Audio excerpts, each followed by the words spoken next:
যে নির্দিষ্ট কিছু গোষ্ঠী এসে কার্যত পুরো মহেশতলায় রবীন্দ্রনগর এলাকায় ভাঙচুর চালায় এবং সেই ভাঙচুরের পর লুটপাটও চালানো হয়। কেকের দোকান থেকে খাবার থেকে শুরু করে কেক যা পেয়েছে সেই কেকগুলোকে বাইরে বের করা হয় এবং সেগুলোকে নষ্ট করা হয়। কেকগুলো লুট করার পর যে বক্সগুলো রয়েছে সেই খালি বক্সগুলো এইভাবে ছড়িয়ে ছিটিয়ে ফেলে রেখে গেছে। পুরো জায়গা জুড়ে তাণ্ডবের ছবি স্পষ্ট দেখতে পাওয়া যাচ্ছে।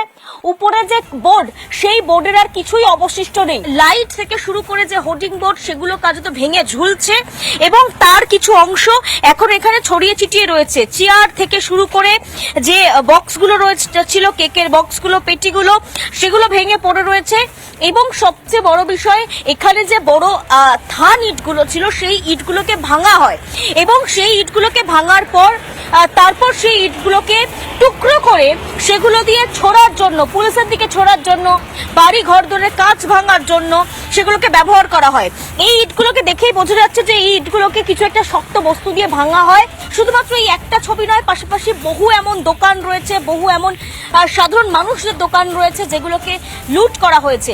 রুজি রোজগার বন্ধ, কারণ বেশ কয়েকটি প্রাইভেট গাড়ি, পিকআপ ভ্যান সেগুলোকে পর্যন্ত ভাঙচুর করে ফেলা হয়।